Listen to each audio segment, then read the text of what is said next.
Yeah, big topics today. So yeah, as you said, Biddy, first let's talk a little bit about the matchmaking changes from 1.5.1.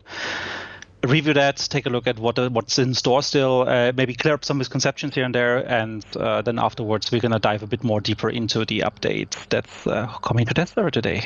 Exactly. Just before we start, we actually released a Q&A video, which you can watch on YouTube and Facebook, which already talked about some of your questions regarding the matchmaking, and we also have a blog post as well as patch notes on Steam and on Reddit, where you can read more about what we changed in the previous update. But let's just dive into it a bit more and like dissect everything so everything is clear. And if you still have questions after our discussion today, make sure to ask them at the end when we will have a Q&A session like always. All right, so we have like three main topics that we want to talk about. So it will be a bit more lengthy, that first section here about matchmaking, just because I think there's lots of things to talk about. So bear with us on that one, please. Like the things we want to talk about is basically just establish a bit of facts and foundations about matchmaking. What can it do? What can it not do? About issues we might see in the process. Then what we did so far to address issues, and then also what is it we still going to do as the next step. So like these are the three main topics, and we get to them step by step.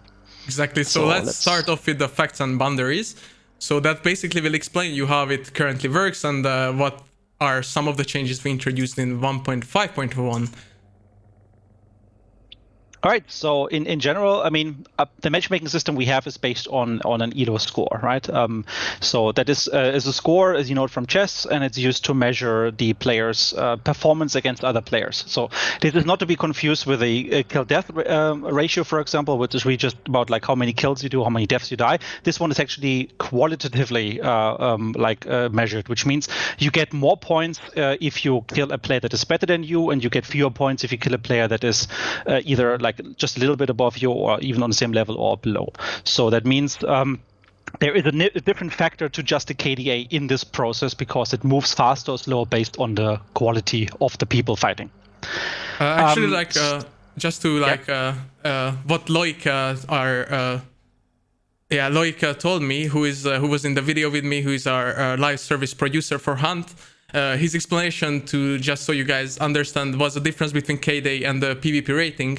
Is basically like, let's say you have a new account and you play 2 games and you kill 10 players, then your KD would be 10, which is a very high KD. But at the same time, since you just only killed new players, your matchmaking rating wouldn't be as high. So the two are like completely different. This is just a base example to like kind of explain it, but as you can see, it can differ very widely between the two ratings.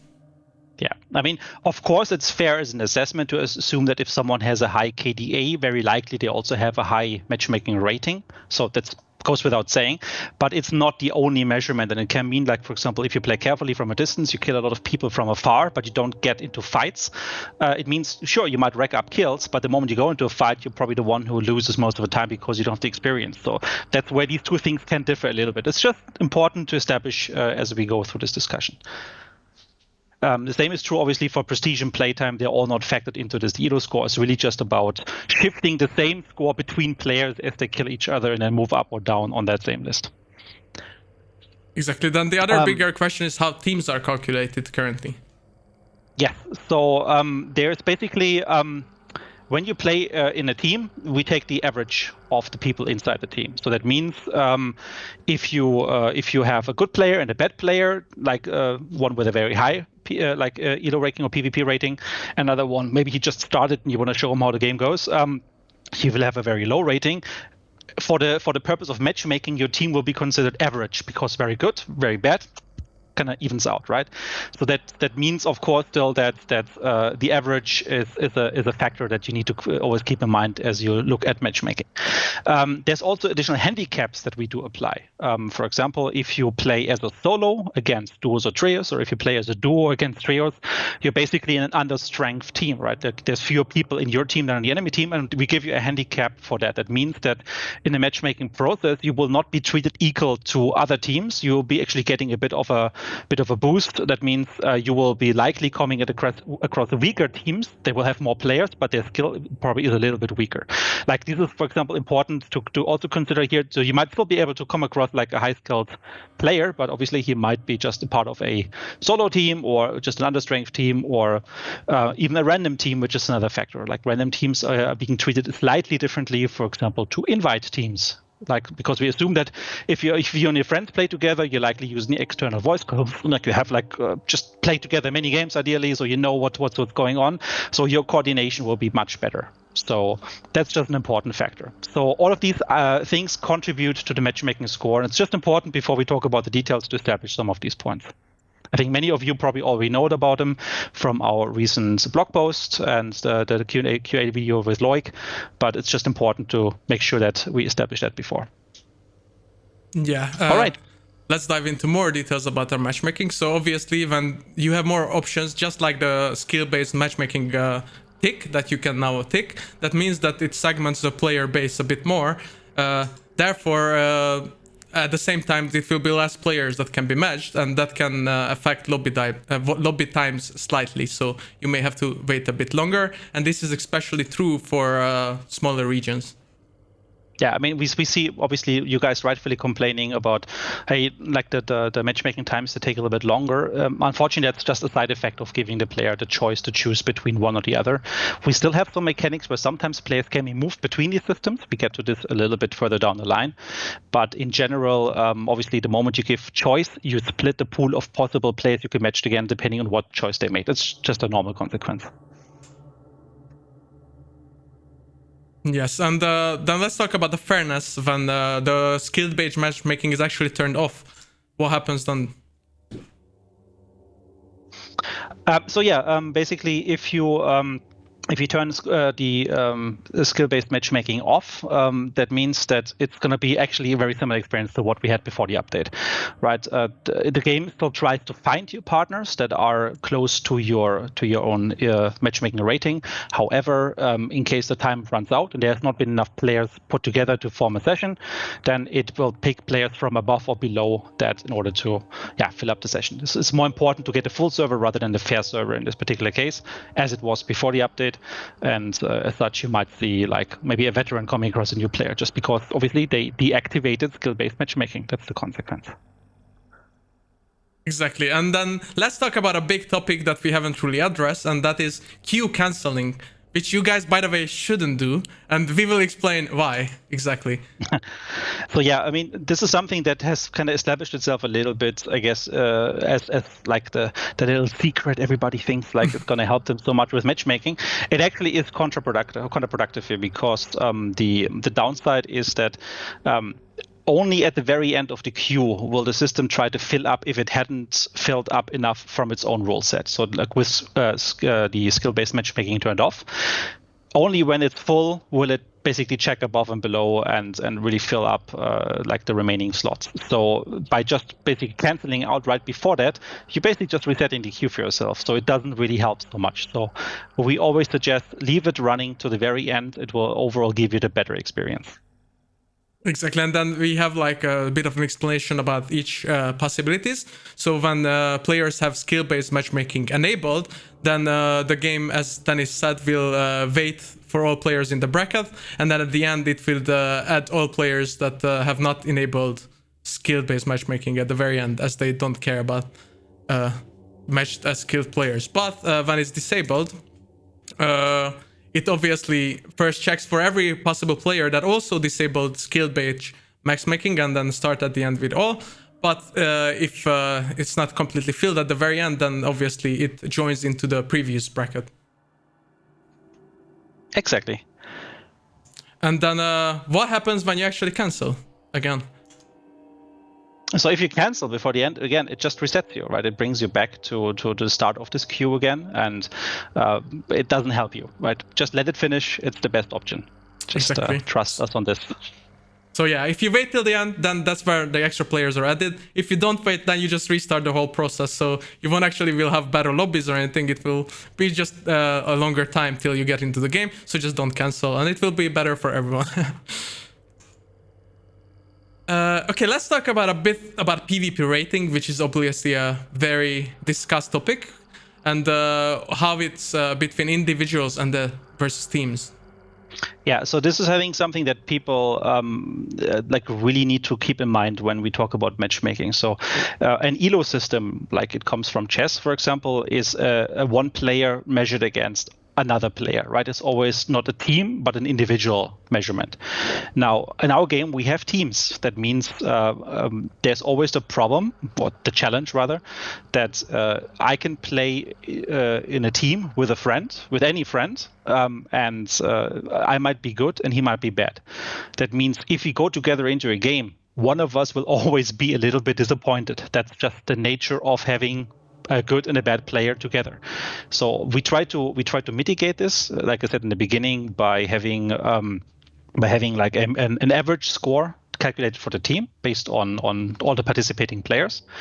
But it can always mean that if I'm now playing as a veteran and I have a new friend that I want to show the game and we play a game, it might happen that while we encounter other teams in the game and these teams have been decided to be equal for the matchmaking system, individually, maybe my new player friend in my team might come across a veteran in another team. And obviously when they fight, when probably unfortunately the veteran kills a new player, that new player will see that this other guy is so much better than him. That is something that is, because of this individual calculation, the individual comparison, just unavoidable. That's just the nature of any of these type of systems. So that means even in the most fair system and even the most fair matchmaking game, that can always be a problem. You can always come across a play that is a lot better or a lot worse. What's important is that team versus team, you have been matched equal. So that, for example, if you have like two players who are both medium skilled and we have one team which has like a high and a low skill player, both of those are treated equally because the average is medium for both of them. It's just something that is important to understand when we talk about matchmaking, because I think much of the frustration comes from seeing these individual comparisons when you die, and very often it doesn't give you this transparency that actually maybe the other friends of the guy that killed you were maybe not that good. That's why as a team it all evens out. It's just something that's important to establish before we talk about the details here. Yeah, exactly. So currently how we have it in the game, it lacks a bit of transparency because, as Dennis talked about, you only see your individual comparison to one player and not the teams. And when you're looking at the match screen right now, you should take that into consideration that, hey, maybe it was Psychogos playing with BD and I was very bad and he was very good and he killed you, but I still sucked, so our average was not as high. So yes, and then let's talk about what we did so far after the release of the update, because obviously it was quite a big change for the whole matchmaking system, and we have seen some issues in our data, which we analyzed, and according to that we have already implemented some changes to make things better, and some of those action items were we have adjusted the team ratio for matchmaking. Yeah, so basically that means just going through the numbers, going through the telemetry that we accumulate. I mean, so on test server, for example, you can never really get to understand the full extent of a big change like a matchmaking system change, just because there will not be that many players on the test server. So even if you would have had like a very strong test server participation, it would have still been a very small slice of the user base. And as such, it's very often you just can't test this without it actually being in a live environment. And that's as expected, and unfortunately, as it turned out, there were issues in the beginning. And these issues meant, for example, that sometimes you would have I don't know, just like matches with players who would definitely not belong to one another, should not be matched together, or you had empty matches. So that was a problem in the first couple of days. And with every maintenance we've been doing, or every smaller update we've been doing since then, we've kind of adjusted based on the latest telemetry, tried new things out, reverted some changes, and eventually arrived at the point, where we are at the moment, where at least we see statistically we are much closer to a fair balanced match, and actually are exceeding already the matchmaking quality from before the update. But the first couple of days they were definitely rough, and it's something we have to apologize for. It's just that sometimes it's unavoidable to not test this in a live environment.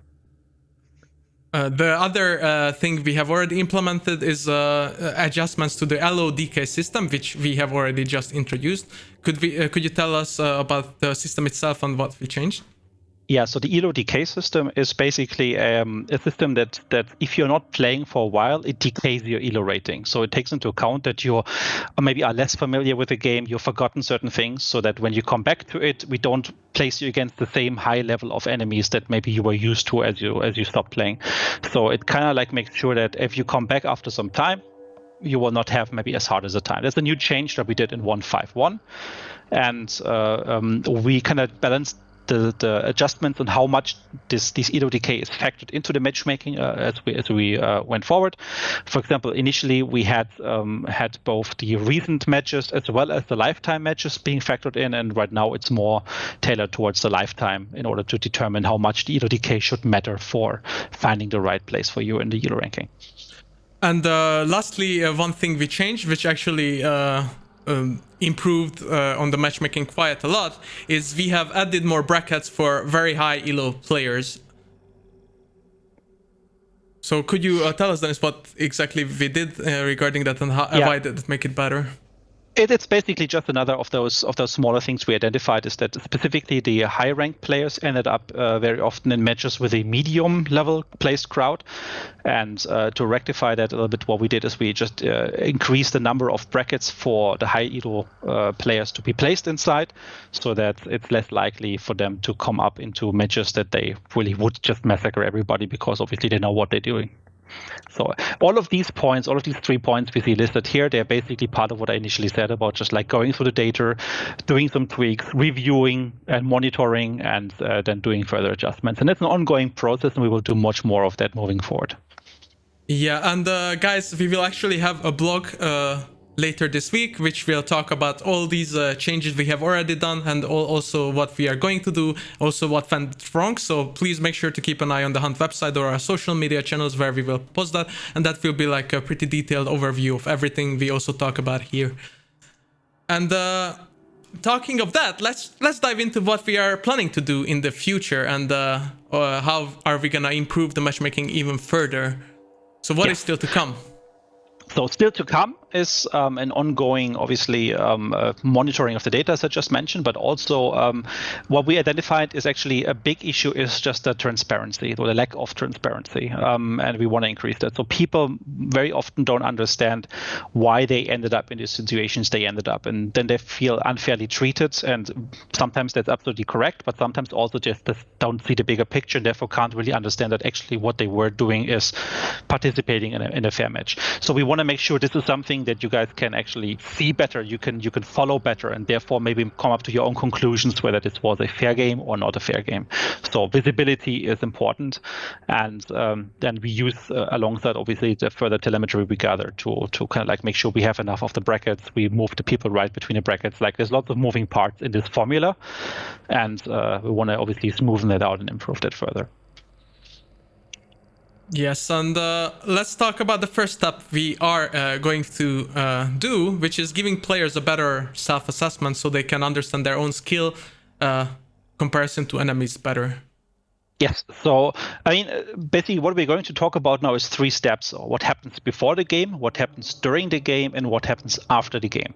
And starting with step 1, what we think is very important for you is to understand where are you actually placed and ranked inside the system, right? A self-assessment. So what we want to do is we want to introduce a matchmaking rating, we call it MMR, which is basically a score that is independent from the arrows that you're currently used to, about like 2 arrows up, 1 arrow down, which is a kind of a relative comparison only, and that is always problematic because even though you're better or worse than someone, you don't know how much, right? Like it's been very, very ambiguous and very hard to kind of put your finger down. It's like, how good am I actually, or how good is my team? So what we will not do is give you the exact ELO score, but it's going to be a score that represents on a certain scale, and we're still talking about what exactly that means. Like, will it be a score from 1 to 6, 1 to 5, or will it be a rating by stars? We don't know. We're still brainstorming about that part, how to best visualize this. But in the end, what the important takeaway here is that we want you to, once you're in the lobby, we want you to understand what is your own score. So where are you sitting on that ranking, and where are your teammates, and what does that mean for the average of your team score? So basically, the self-assessment would then mean and tell you, if I'm playing as a veteran with that new friend, okay, well, we will be matched as a medium team, and it will be spelled out to you. It will be visible to you right there. And I think that's just an important step to make the whole process more transparent. Then also, as you then go into a match, and ideally you also understand what the matchmaking system is trying to look for when it comes to enemies. So it tells you, you're a medium team, we'll look for partners also in a medium, like enemies also in a medium range, right? So these things have to go hand in hand, so that as you go into a game, it allows you to understand a bit better where yourself are on this, and therefore what to expect. It helps to really manage expectations. Yeah, so just to break it down very simply, you will be able to see your own rating or individual players' rating, as well as your teams and how that's placed in a match. Yeah. Then let's go to step 2, which is reduce the frustration that players have during the match right now. Yes. So one thing that we are observing and seeing quite a bit is that because there's only little information for players to kind of judge what has happened, they're picking in quotes the wrong numbers to do that, right? So if you picture yourself on the death screen at the moment, you just got killed. What you see right now is you see the arrow up or the arrow down. You see the level of that hunter, and if you click on the hunter, if he didn't hide his stats, you can also see details like his KDA. You can see like how much bounty he took out, the max hunters he had. All score that is not really relevant for the matchmaking. You can also obviously report a player there, but nothing of that tells you really like, okay, how good was that guy compared to me? The only thing that really is relevant to this on the current screens is the arrow, the relative arrow. And we want to move away from that. So instead there we also will display the exact matchmaking rating, again, based on how we choose to visualize it in the end with the stars or numbers or whatever. And we will actually even take away stuff from there. So we will just tell you, you know what, you can find out much more information after the round. So we will take away the chance to report right there. We take away the chance to open up any of the profiles right there. We will not show you any stats of this guy. However, we will tell you where to get this after the game, because that's the centerpiece basically, we'll get to in a minute, where you now have a big, awesome summary afterwards. So what matters to you is to understand in the dev screen, how good are you compared to this guy, so that you can make your own choice whether this was fair or not. But we want to take emotion out of this process a little bit, and that's why we ask you to basically wait until the end of the round to then have a chance to do whatever steps you feel necessary, get more information, but also have a better overview about like the other teams, etc. We talk about that in a moment. So exactly, so that leads us to step 3, which you basically already mentioned, that's after the match. So we want to reveal all the missing or like needed information and all the extra information after a game. Yes. So for that, we will build a new menu. I mean, for those of you familiar right now with the communications menu, this is when you press escape and during a game, you can click on communications and you can see who has been talking to you or who have you encountered during this game. There's a specific rule set that only those names that are close to you have shown up. So in order to not use that information to give away who else is with you in the game. But think of a simple list like that, and we want to display that after the round is over, so during the summary screen or the last match screen, for example. And in that screen, you will see all of the teams that have participating. It will be anonymized for those you haven't encountered, but you will see all the players in the game. You will see the teams they belong to and how they're grouped, and you will see the average of their team rating as well as their individual rating, so that you can basically on one page see, okay, this is what this last match actually looked like. You see exactly where people were and like skill-wise and how the whole thing came together. Those that you have encountered, like for example the ones that killed you, you will see the names rather than like an anonymous player 1, player 12, and that gives you the chance to to then basically click on the details of those players that you've encountered as you would normally do on the dev screen. And you can look at like the stats if you still feel it's important to you. You can also report in case there were any problems during the game. But it's one summary page that just feels it's a better place than in the dev screen where it is right now, and gives you more information. So we think that's just going to be a healthy change. It will take maybe hopefully even some toxicity out of the game where people just report for the spite of reporting. But it just hopefully decouples emotion from this, and people have a chance to see, you know what, I actually got killed by this guy I thought was unfair, but looking and reviewing the stats of this game, actually, you know what, all the teams were rather fair anyways, so maybe it wasn't a problem. And this also means that we will get much more meaningful reports from you guys on actual issues, and hopefully everything will be a little bit more clearer and calmer. There will be more transparency. So that's the plan we're currently working to. This will obviously not be part of the update 1.5.2, which we're talking about today mainly. So this is for the next update, but this is something that we think is a high priority for us, because obviously this transparency means also you guys feel happy and treated fairly inside the game, and that's important. And I already see like a lot of questions, or like possible questions about the reporting, because right now you could only report the player that actually killed you. So will you be able to like report multiple players, like let's say a team let you, like they think they were all cheaters, let's say, or talked rudely to you? Could you like report all of them in the end game screen now, or like in that new menu? Yeah, so you will have the individual way like you had before for reporting. You won't be able to group them, but I mean, if you give us report and you write your text based on that, it gives you a chance to kind of like put context in. And we will always look into these reports then based on what we see in these, and we can also look at these matches with telemetry afterwards, obviously.